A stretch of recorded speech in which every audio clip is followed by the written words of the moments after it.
Hi everybody, welcome to my channel. My name is Jessica and this is Cliff. I'm going to share my gray hair transition story. Today I will be sharing the first 3 months of my transition. I'll share photos of each month along with products that I use to help me get through each month. And at the end I'm going to share what products I used that did not work. I started my gray hair transition in September 2018, and it was all by accident. It was a beautiful, wonderful accident. My scalp had become very itchy and dry, so I knew that I wasn't going to be able to continue dyeing my hair until it healed. And I figured it would take about 2 months, maybe 3 months for it to completely heal. So I thought, well, that's great. I could wait a while, let some of my hair grow out, let some new hair growth come out, and then I could dye it a lighter color so that way I don't have to dye my hair every 2 weeks. I was having to dye my hair every 2 weeks because my hair was so dark. So the moment there was a little bit of hair growth, you could see it. I was so white that it was just very obvious. So coloring my hair every 2 weeks was something I had to do if I wanted to hide the gray. And through the years, it just was taking longer for my hair to soak up the hair color. So what used to take me 30 to 40 minutes to do was now taking me up to an hour, sometimes a little bit more. So I'd have to sit in the bathroom with hair dye in my hair for an hour or more so the color could completely sink in. That is probably why my scalp was so dry and itchy. Because I had to keep the chemicals on my hair for so long, the dye would get so dark, and so my hair was a lot darker than I really wanted it to be. This photo was taken about 2 years before my gray hair transition. As you can see, my hair was really dark. My mom had already started her gray hair transition, so you can see her beautiful grays shining through. The first month goes by and I didn't have to worry about the preparation, the cleanup, worrying about staining everything, having to sit in the bathroom for an hour while the dye did its job. It was wonderful. It was so refreshing and just so nice not to have to worry about that. And it was at that point that I decided I am going to ditch the dye. So the first month was pretty easy for me because I thought I was going to color my hair again anyway. I wasn't really focused on hurrying up the process. During that time, I used the EverPro Beauty Gray Away root spray to cover my gray. I have used that for years, so that was not anything new that I used. I love it. It's wonderful. It does a beautiful job, blends in with my hair perfectly, so I had no issues with that. This is my hair before and after applying the EverPro Gray Away. As you can see, the coverage is amazing. I have used the L'Oreal Magic cover-up spray in the past, which was okay, but it took so much spray to cover up my hair and the color match wasn't exactly the same. So I switched to EverPro years ago and I use a lot less spray and it lasts for 3 washes, which I really love because that's even less spray, less money to spend on it. So that's what I was using to get through the first month. I also use, baseball caps, which are really great to cover up the gray. It was summertime, so I was able to use my baseball caps. Here is my first month photo. I really didn't have too many photos because I wasn't planning on going through this whole process. So there was really no point in really taking any photos. I actually took a screenshot from some videos that I had, and thankfully I had that. So there's my first month. There's a little bit of growth and my hair is starting to get brassy. So the second month was pretty easy. I still used the root cover-up spray. I was still wearing baseball caps when I didn't want to use the spray. But the only difficult part was probably the fact that I was becoming really obsessed with my hair.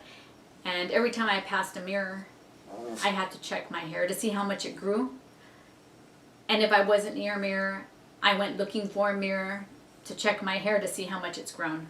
And obviously it's not going to grow in like within an hour, but I still checked it anyway. So I was becoming very obsessive in that way.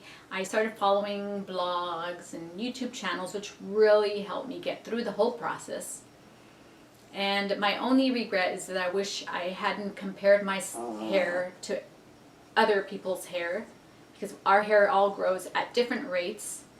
But at that time I was like, oh my gosh, my hair hasn't grown as much as hers, or my hair is too, it doesn't look the same. And so I was really focused on all that. That really made it hard. So try to keep the comparisons out of it, but it is really nice to be able to follow others and use their stories as a motivator to get through it.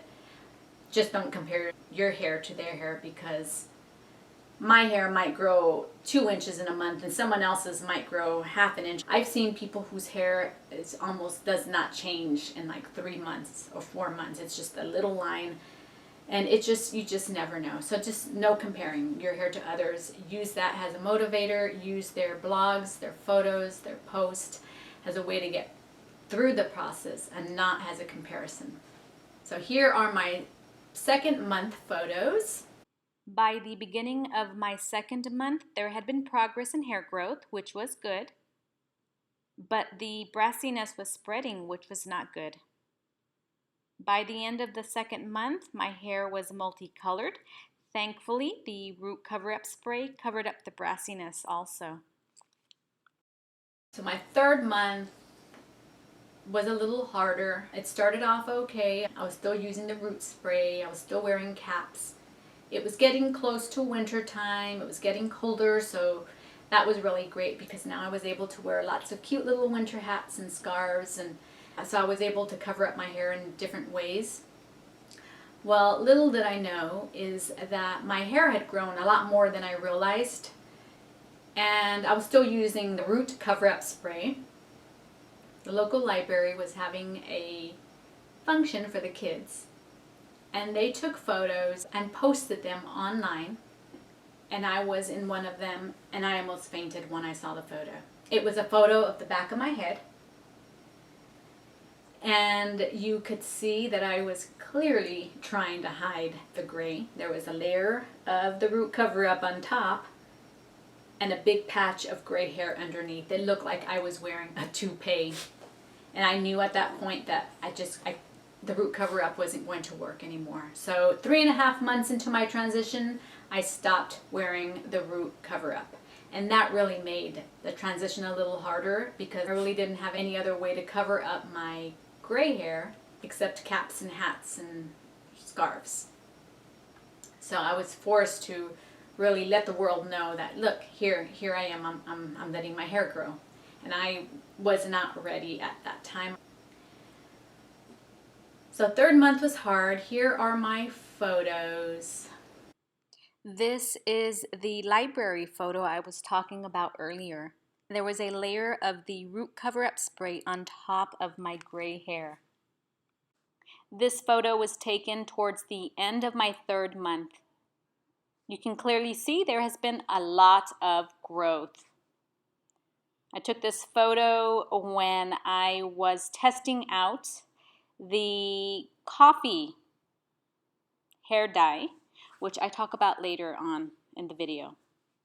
I made it past the first 3 months. The first 2 months were easy thanks to the root cover-up spray, so I really recommend the root spray. By 3.5 months, I was on the lookout for something else, because I couldn't use the spray anymore, so I started looking for alternatives. I did not want to bleach my hair. I didn't want to add any highlights or lowlights. I didn't want to mess with any of that. So I decided to try the Root Touch Up wand. I don't know why. If the cover-up spray wasn't going to work, why would the root cover-up wand work? Well, I was desperate. So I bought one, and I thought, well, you know, now I have more control over, I can color everything in. No, I have too much gray hair. It didn't work at all. I think if you have one or two gray strands here and there, it works perfectly. But if you have as much gray as I do, it's not going to work. It's just too much. So that was out. I tried a root cover-up powder. That did not work for me. I have friends who use it, and it works beautifully for them. I have too much gray. It doesn't work. So that was out. I decided to try a do-it-yourself coffee hair dye. It's temporary, washes out after like 3 to 6 washes, and it helps tone brassy hair. At least that's what I read. So I made that, gave it a try, didn't work at all. Didn't even help the brassy color. I later read that sometimes the coffee can stain your hair, and even the semi and demi-permanent hair color could stain your hair, gray hair. So I was very lucky in that regard that it did not stain my hair, because it would have been so sad to have to start all over again. That is my first 3 months. I'm going to continue posting. Thank you so much for joining me. Thank you so much for watching, and I hope to see you in my next video. Bye.